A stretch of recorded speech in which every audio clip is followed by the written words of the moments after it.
This is Radio Nepal. I'm Manjil Ghimire with the news. The headlines first. Parliamentary Committee directs government to suspend NCL share transactions. Prime Minister Pushpakamal Dahal Prachanda pledges to take legal actions if found any violation of laws.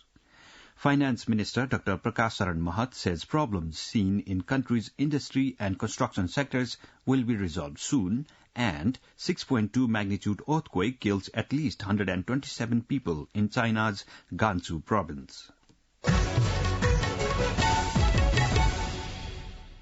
Now, the news in detail. The State Affairs and Good Governance Committee of the House of Representatives have directed the government of Nepal to make a recovery of the tax that the private telecommunications service provider ANCEL owed to the government. A meeting of the committee yesterday issued directives to the Office of the Prime Minister and Council of Ministers, Ministry of Communication and Information Technology, Ministry of Finance, and the Ministry of Industry, Commerce and Supplies. The meeting directed the government to not allow the transactions of company shares until the committee formed to investigate the matter about the share sale submits the report. Committee President Ramhari Khatioda said the meeting asked the government for amending the Telecommunications Acts and regulations, making them compatible with time. Moreover, the government has been directed to assess the capacity and buying business experiences of buyers during the sale and purchase of shares of big companies like ANCEL. Similarly, the meeting decided to seek information regarding the Nepal Telecommunications Authority NTA's response to the share sale and purchase, directing the government to make necessary amendments to bring the ANCEL under the government ownership. Meanwhile, Prime Minister Pushpakamal Dahal Prachanda has said the study to be carried out by the investigation committee related to share transfer of ANCEL will not affect the works and jurisdiction of Nepal Telecommunication Authority NTA. Responding to the queries of lawmakers related to the sale of ANCEL shares in the meeting of the State Affairs and Good Governance Committee, Prime Minister Prachanda said the probe committee was formed with the suggestions and coordination of the regulatory body NTA. Prime Minister Prachanda reiterated that the investigation committee was constituted after holding adequate discussions and on the basis of common conclusion. He promised to implement additional measures in the regulations of the telecommunications service providers to create a more favorable atmosphere for foreign investment and to reform foreign currency exchange facility and tax administration. He further informed the committee that the government was committed to take legal action if any violations were found in the matter. Prime Minister Prachanda also urged not to make any unnecessary comments regarding the coordinator of the investigation committee. The Supreme Court has ordered the government to show cause in the writ petition filed against the sale and purchase of ANCEL shares. A single bench of Justice Prakash Man Singh Raut yesterday summoned both parties for an interim order and asked the government to submit a written reply along with the reasons within 15 days. Member of the Parliament Amresh Kumar Singh had filed a writ petition in the Supreme Court against the ANCEL share transfer deal where the Office of the Prime Minister and Council of Ministers, Ministry of Communication and Information Technology, Nepal Telecommunication Authority, Office of the Registrar of the Companies, Inland Revenue Department and ANCEL were made the defendants. Finance Minister Dr. Prakash Saran Mahat says the problems seen in the industry and construction sector recently would be resolved immediately.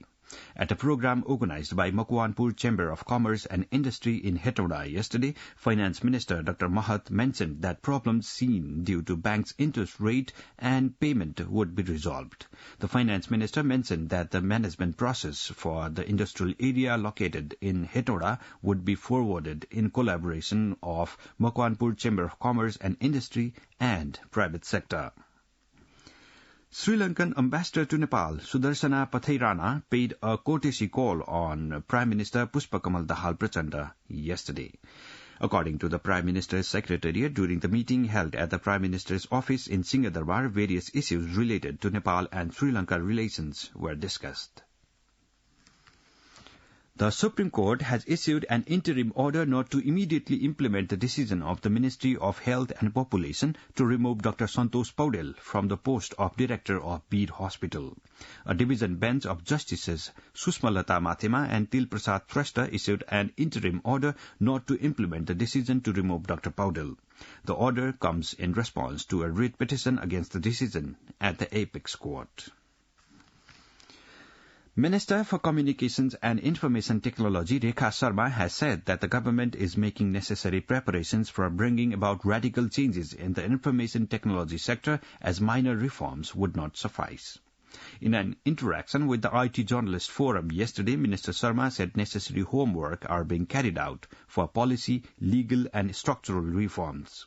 Stating that the National Cyber Security Policy 2080 was introduced for the first time in Nepal, Minister Sharma shared that a law is currently being drafted based on the policy.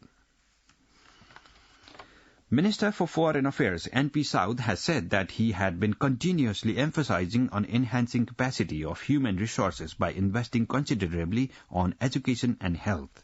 Addressing a program organized by the UNDP yesterday to unveil Regional Human Development Report 2024, Minister Saud said that Nepal has considered the concept of human development in its development plans and programs.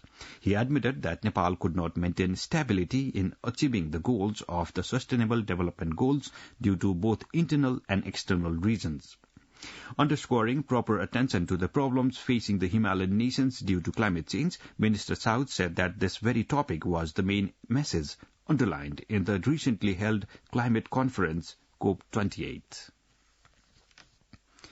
Minister for Water Resources and Irrigation Shakti Bahadur Basnet yesterday directed the office bearers of the Bheri Babai Diversion Project and contractors to accelerate the construction works after the project works were found not effective. Minister Basnet at the ministry asked office bearers of the project and contractors to expedite the construction works, saying delay in the construction of the project would not be acceptable. This news comes to you from Radio Nepal. Now on to some international updates. At least 127 people have been killed in northwest China in the country's deadliest earthquake for years. The 6.2 magnitude earthquake hit mountainous Gansu province around midnight on Monday, also shaking neighboring Qinghai. Fatalities may rise with more than 700 reported injured in icy conditions. Chinese President Xi Jinping has ordered thousands of rescue crew to the region among the poorest and most diverse in China. Survivors said the tremors had felt like being tossed by surging waves and recalled rushing out of their apartments. Gansu lies between the Tibetan and Loess plateaus and borders Mongolia. The remote region is one of the poorest and the most ethnically diverse in China. China sits in a region where a number of tectonic plates, notably the Eurasian, Indian and Pacific plates, meet, and it is particularly prone to earthquakes. China's most devastating earthquake in recent decades was in the southwestern province of Sichuan in 2008, when 87,000 people were killed.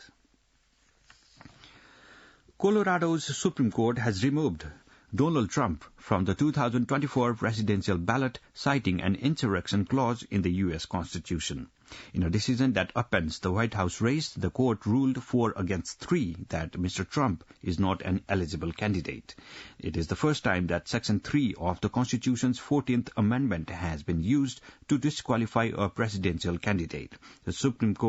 The Colorado Supreme Court's decision does not go into effect until at least 4th of January 2024, that is the eve of the deadline for the state to print its presidential primary ballots. Mr. Trump is facing 4 criminal charges, including 1 federal and 1 state case in Georgia related to his election subversion efforts.